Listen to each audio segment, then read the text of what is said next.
Isaiah had a vision. That's what it's like for prophets to dream such dreams. A long time ago, he had a vision. Isaiah's people had been captured and sent to the ends of Assyria, a hard journey from their home. There they labored, shackled in captors' fetters, laying down by the waters of Babylon, as the song goes, and weeping for Zion, remembering. Isaiah heard the weeping, and then he laid down too, and he dreamed his dream. What he saw must have surprised even him. He saw waters breaking forth in the desert. Water enough for purple and yellow-headed crocuses, the kind that grow in Canada and Massachusetts and our part of the world, but the desert? Water enough. The desert will blossom, he said. Streams in the desert, he said. The burning sand a pool, he said. Jackals' homes a swamp. What were before minor blades of grass struggling in the sand, now rushes and reeds. All around, he said, thirsty ground turned to springs of water. A wasteland no more. The river will become a highway, he said. We'll all walk home. It'll be a safe trip. No danger, just us, arm in arm, back up to Zion, so glad the sorrow and the sighing put to flight. He said, good people, this is what it's like to go home. And this is exactly how it's going to happen. Uncontrollable streams of water gushing forth in the desert. The vision of the prophets is often outlandish, strikes us as, at the very least, highly improbable. How do you make peace with a vision that far out from the reality you know? Especially when you're shackled to your compatriots on your left and on your right. I suppose you just work and wonder and pray, taste the sweetness of that vision and suck out the marrow on the hardest of days when the heat and the taskmasters are at their worst. I suppose we just learn to wait. It's the hardest thing to do, isn't it?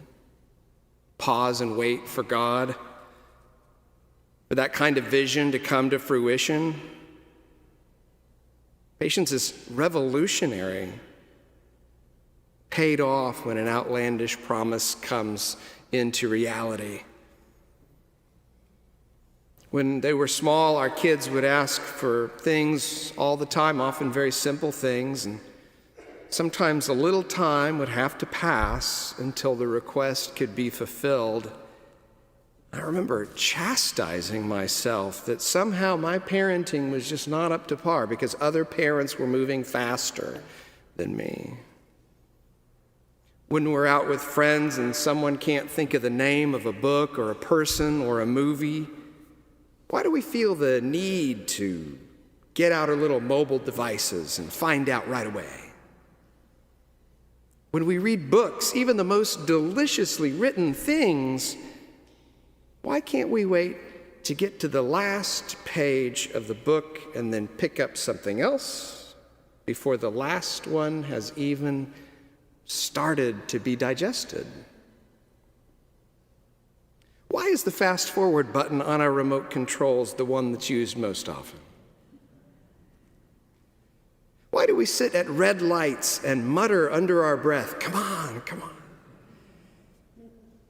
Stand in line at the grocery or the post office and scream inside, come on, come on. Find ourselves unable to hold back when we're at the airport, when waiting to board a plane. But first, we would like to welcome our Alliance Star members. and Gold Lounge members and anyone needing a little more time and those with children and Isaiah interrogates this attitude. He wants to know why we're in such a hurry. This is what it's like, Isaiah said. Learn to wait anyway, especially when you don't think you can make it. Advent, in part, is a reflection of the kind of waiting that is both virtuous and urgent. Can we say a kind of waiting that in its own way is almost luxurious? So how long until things are put to rights? How long until the rain comes and we all get to walk home on a lovely and lush desert highway? That's a potent question. How long? Soon enough, Isaiah said, without giving a number. The ordination process in the church, there's a famous line. Everyone gets exposed to it sooner or later.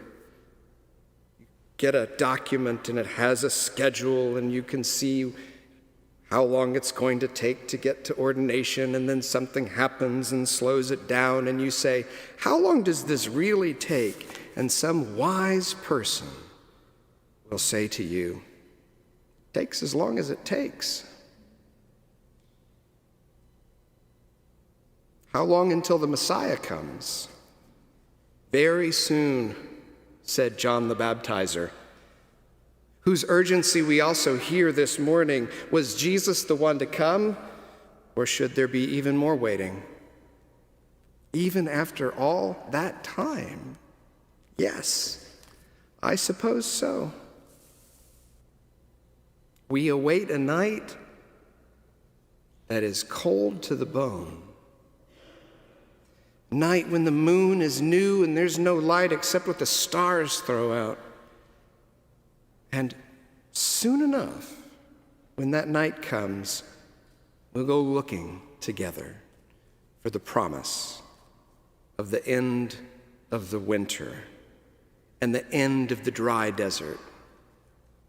We'll go looking together on a night soon to come for the promise, looking for it in caves where animals are stabled, walking dangerous desert paths, checking every manger we come across.